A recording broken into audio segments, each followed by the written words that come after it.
ഞാൻ ഇന്നൊരു ലോങ് ട്രിപ്പിലാണ് കേട്ടോ. മുറ്റത്തിറങ്ങാൻ പോലും മടിയുള്ള എന്നെ പോലുള്ള എല്ലാ മടിച്ചുകൾക്കും ഇങ്ങനെ ഒരു ട്രിപ്പ് ലോങ് ട്രിപ്പായിരിക്കും. 10-15 കിലോമീറ്ററേ ഉള്ളൂ. അനിയത്തിൻ്റെ വീട്ടിലേക്കുള്ള പോക്കാണ്.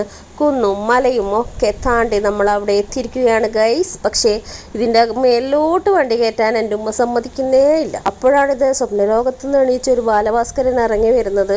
ഉറക്കത്തിൽ തന്നെ ഇറങ്ങി പോകുന്നുണ്ട്. ഇതേപോലെ ഈ വണ്ടി കുന്ന് കയറിയത് അവൻ അറിഞ്ഞില്ല. കുന്ന് മേലോട്ട് കയറണം എന്ന് പറഞ്ഞിട്ട് കുന്ന് കാണിക്കുന്നതാണ്. കാണുന്ന പോലെ ഒന്നും അല്ല കേട്ടോ, ഇതിന് 1.5 കുന്നാണ്. കയറി മനുഷ്യൻ്റെ ഊപ്പാട് ഇളകി. അനിയത്തി എന്താ ഫുഡ് കഴിക്കാത്ത തടിക്കാത്ത എന്ന് ചോദിക്കുന്നവരുണ്ട് നമ്മളെ കുടുംബത്ത് പലരും. ഈ കുന്ന് ദിവസം കയറി ഇറങ്ങുമ്പോൾ അവളെങ്ങനെ തടിക്കും? അവളിങ്ങനെ നല്ല സ്ലിം ബ്യൂട്ടായിട്ടല്ലേ ഇരിക്കത്തുള്ളൂ. ദുൽഖർ അതേ ഉറക്കത്ത് ബെഡ് എവിടെ എന്നിട്ട് നോക്കുന്നുണ്ട്. ഓളം മോനാന്ന് എണീച്ചിട്ട് അടന്നാട്ട് തിണ്ണയിൽ ഇരിക്കുന്നുണ്ട്. ഇപ്പൊ കുറെ പച്ചപ്പും നോക്കി അവിടെ നിന്ന് ഇങ്ങനെ നടക്കുന്നുണ്ട്. അപ്പോഴാണ് അനിയൻ വന്നത്. അനിയൻ ഒറ്റക്കല്ലാട്ടാ വന്നത്.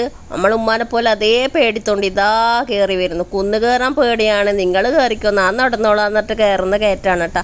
ഇവിടെ വന്നപ്പോഴാണ് അറിയുന്നത് അനിയത്തിൻ്റെ ഹസ്ബൻഡ് നമുക്കുള്ള ഫുഡൊക്കെ അറേഞ്ച് ചെയ്യാൻ പോയിട്ടിരിക്കുകയാണ്. ഇവിടെ എത്താനായപ്പോഴാണ് കേട്ടോ അവൾ വിളിച്ചിട്ടുണ്ടായിരുന്നത്. അപ്പം അങ്ങനെ അറിഞ്ഞത് നമ്മൾ പെട്ടെന്ന് വന്നിട്ട് പോകാമെന്ന് വെച്ചിട്ട് വന്നതാണ്. അപ്പോൾ വിടുന്നേ ഇല്ല.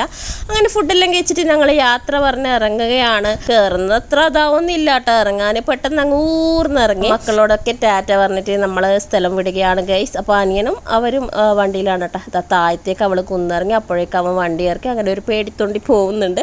അപ്പോൾ ഫർഹ, രണ്ടാമത്തെ മോള് ഫർഹ, മൂത്ത ആൾ റിയ, മൂന്നാമത്തെ മോൻ സഫർ, അങ്ങനെയാണ് കേട്ടോ പേര്. അപ്പോൾ ഇതാ ഇവള് കെട്ടിപ്പിടിച്ച് നമ്മളെ ബേക്കുന്നേ തന്നെ ഉണ്ടായിരുന്നു. അപ്പോൾ ഐമൻ വെറും ടാറ്റ ബൈ ബൈ അത്രയേ ഉള്ളൂ. ആരോടായാലും എങ്ങനെ ആയാലും അത്രയും അവന് വരുന്ന പ്രതീക്ഷിക്കും. പോകുമ്പോൾ ഐഫനെ മടിയിലിരുത്തിട്ടാണ് പോയത്. വരുമ്പോൾ ഒരു ചെറിയ സ്പേസ് കാണിച്ച് അവിടെ ഇരുത്തി. ഐമനെ പിന്നെ മടിയിലിരുത്താൻ എന്തായാലും പറ്റൂല. അവനുള്ളതാണെങ്കിൽ അങ്ങനെയാണല്ലോ അവൻ്റെ ഹൈറ്റ്. അപ്പോൾ ഇത്രയൊക്കെയുള്ള ചെറിയൊരു വ്ളോഗാണ്. മറ്റൊരു വ്ളോഗിൽ കാണാം. ബൈ.